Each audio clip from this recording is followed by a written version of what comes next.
You might say it's a paradox. Sustainability is trying to keep on doing what you're doing, and then innovation is trying to do something totally different. But we shouldn't. We should avoid any misunderstandings in these semantics. Sustainable innovation is actually innovating within certain constraints, and constraints that are more rigid than what we normally have. Most of the problems that occur in product development or service development and design is that we think the sky is the limit.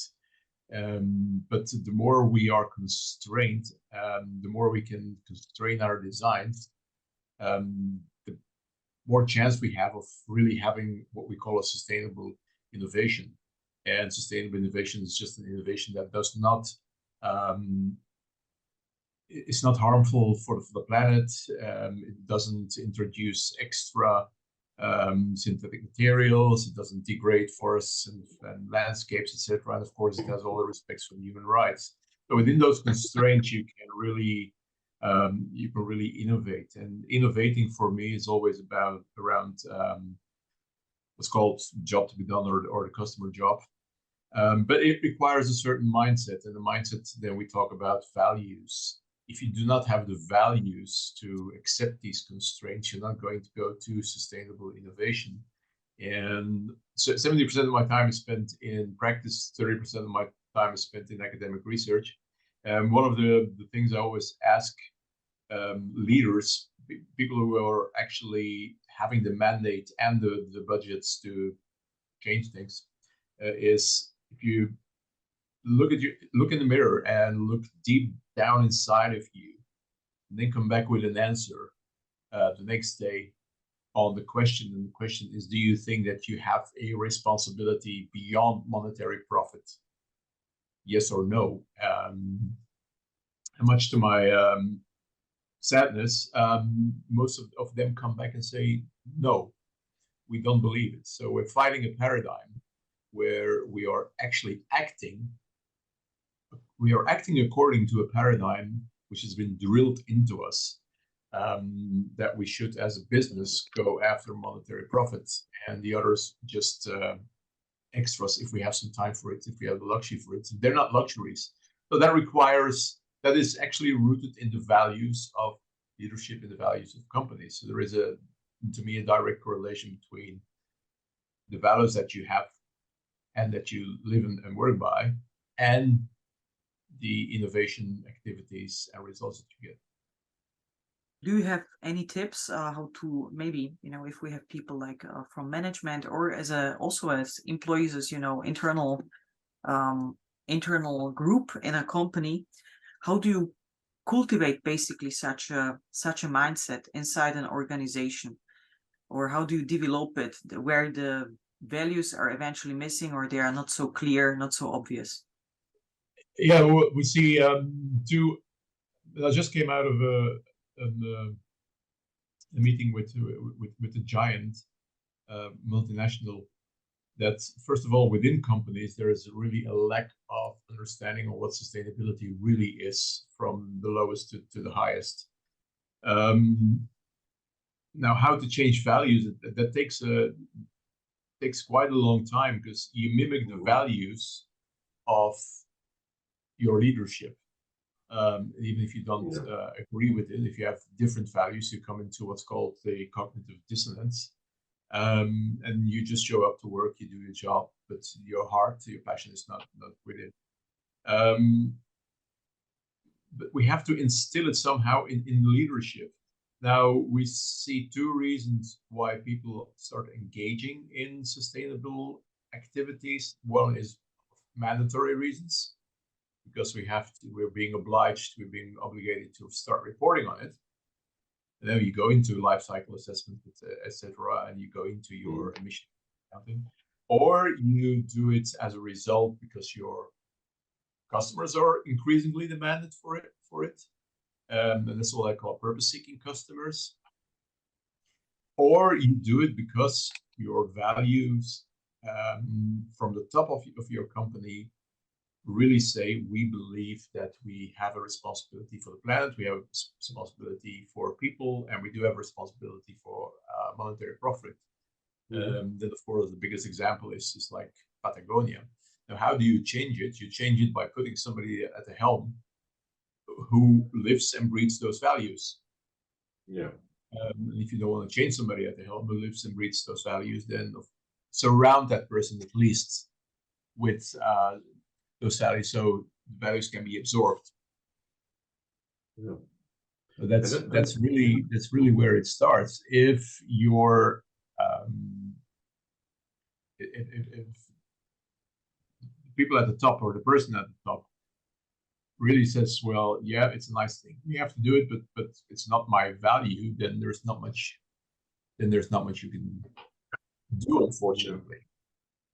I have a feeling, it might be wrong or it might be right, but I have a feeling that quite many leaders are kind of stuck between a rock and a hard place also. They have this perception that they are not allowed to prioritize sustainability because you need to prioritize monetary profits. Yeah. But as human beings, they would want to do something good. Yeah. They are the leaders, and also company owners, company board members. It goes all the way up. These are humans who don't want to destroy our home planet, right? But it's somehow people don't have the courage to come out and say it. You see more and more of it happening, but it's still kind of not really happening. It's yeah. We could have a long conversation about that. We can have a long conversation about it, but even if you are a CEO and you want to go further than the monetary profits, you might be kicked out. Yeah. By your shareholders, by your board of directors, and that's what happened exactly to the CEO of Danone a couple of years ago, because he wanted to go too fast. So we always have to take in mind where we're in business, and we're in business, yes, to make a profit. But to me, but that's my opinion, profit is a consequence of something that you do good. Yeah. So you can make a profit if you do planet and people first. And that's what I call myself, a planet and people first passionate. The end result, the consequence can be that you have monetary profit. And as an organization, you need that monetary profit to grow. There is a business case for it. Yeah. But if you really are stuck somehow, then yeah, there is an individual courageous decision that you have to make. But we see a lot of what we see is that there's no way around it. So you have to do something in sustainability, and that doing something in a great part is greenwashing, like telling yourself in the world that you're doing something. That is a very short-term strategy, because purpose-seeking customers look right through it and start looking through it more and more rapidly. Take also companies to court, etc.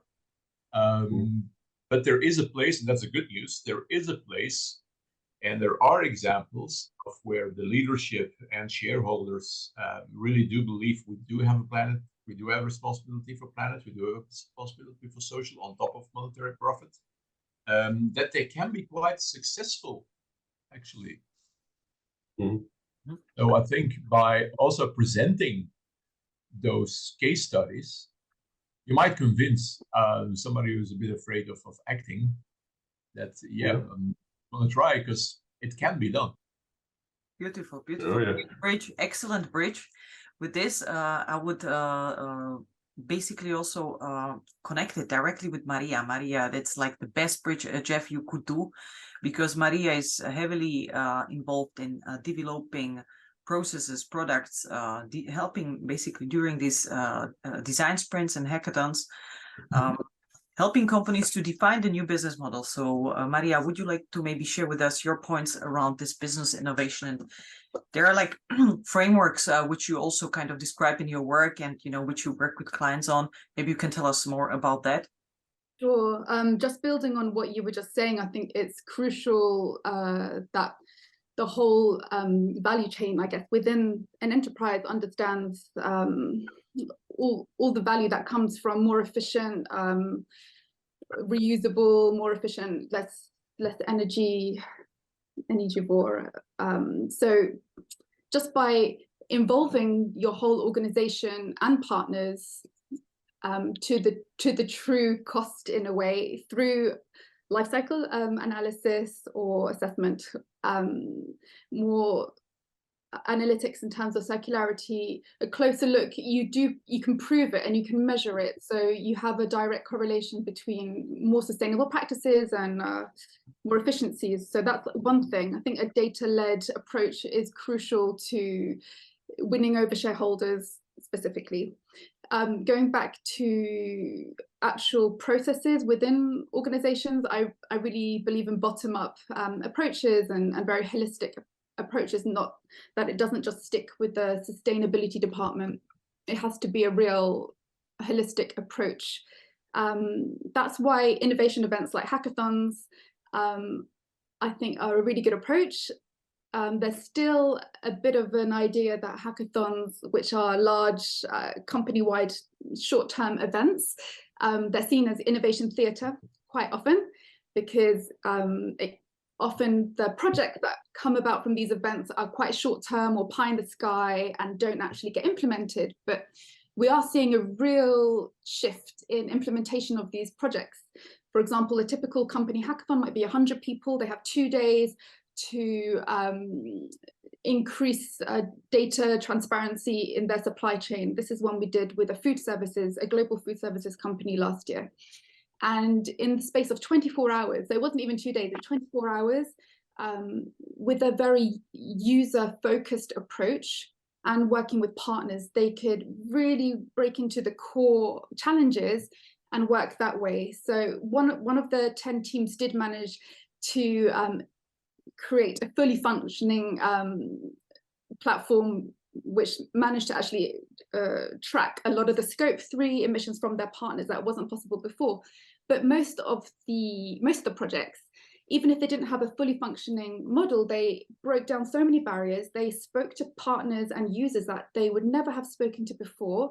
They work with the development technology team, and they work with the marketing team, even if they're in the field and they're not used to working together. So I really believe that this approach is crucial, and the process is simple. It's user focused. It's focus on the data first. So it's a whole discovery element where you focus on data, on research, but crucially speaking to the actual end users or field workers. In that case, it was actually the chefs in the restaurant or the cashiers who had direct contact. For me, this is what it's all about, just defining the real challenge.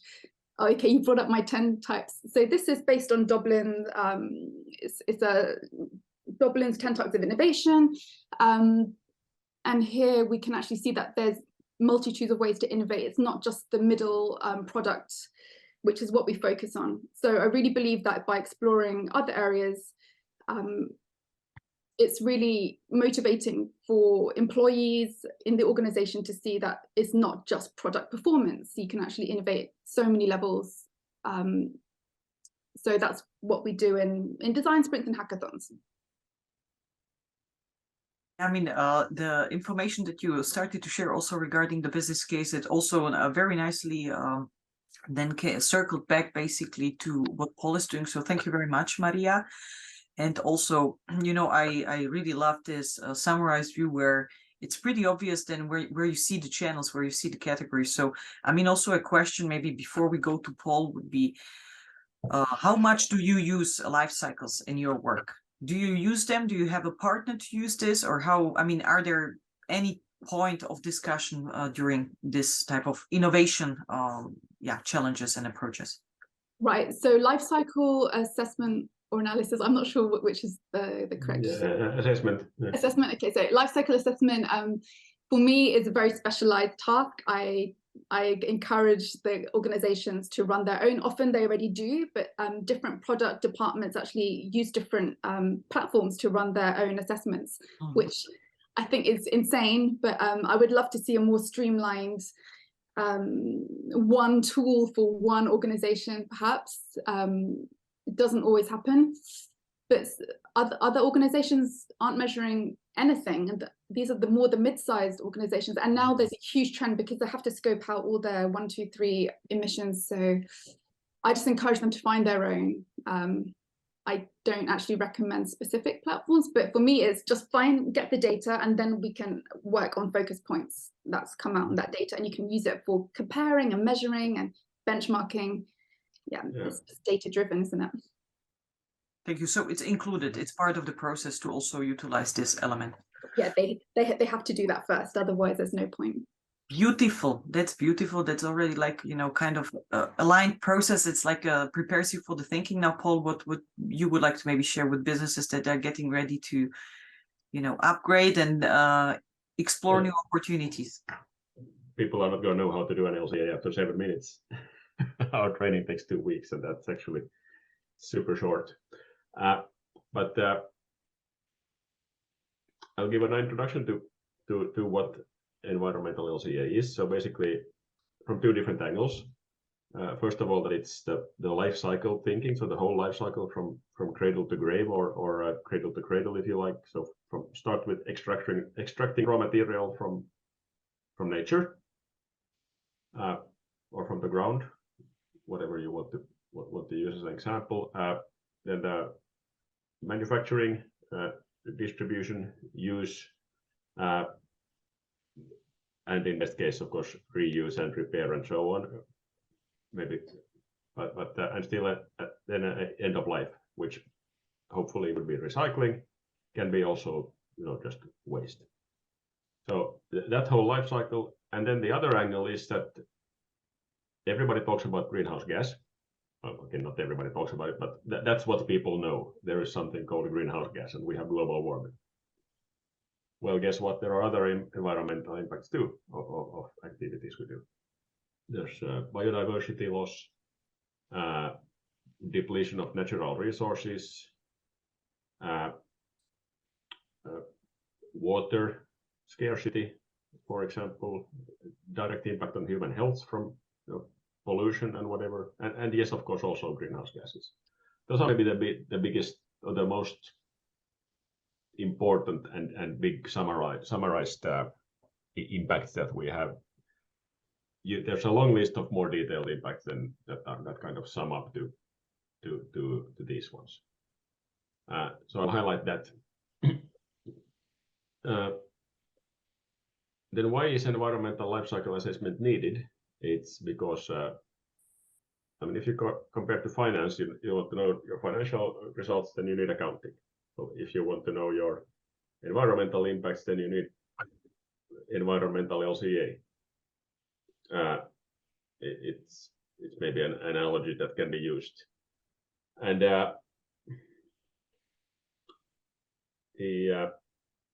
it's a functioning, proven scientific methodology. It's been around for a long time, for decades, but now it's becoming accessible. There's much more data available, much more easily available than before. The software tools are getting easier for regular people to use. You don't need to be a university doctor to do an LCA. You can actually, a regular person can learn it and do it. And you need life cycle assessments in the very near future for being compliant with regular, disclosure regulations about the environmental disclosure, like the CSRD and PEF and taxonomy, and you name it. There's a lot of regulations requiring that you look at the whole life cycle, and you look at not only greenhouse gas. And on the other hand, more importantly, you need LCA because you want to be more environmentally friendly. You want to understand your impacts And when you understand your impacts, where they come from and what they are, then you know where are the hotspots, where do the biggest impacts come from. And that's what you need to do something about. And when you plan your changes, you can model the impact of those changes. And when you have a life cycle assessment knowledge in-house, you can do that. Those are the kind of the things I plan to highlight. How to do an LCA, I won't go deep into that. Maybe a few words about what the different steps are, but it becomes a bit complex. The time is very short for that. For sure. So thank you so much, Paul. I mean, you also, I mean, it's very nice to have this discussion, because I also see we have a flow of thoughts. It's basically connected. We understand how the process is. It's not very often that it's really going from one area into the other, and it's very fluent. So basically we connected all the points and how to secure a business, or how to equip them for a sustainable, for a viable future as a business, and also what to prepare them for. So if I should reflect on the points, Paul, what you mentioned, there were two things that especially triggered my attention. I already got some questions before the call, which was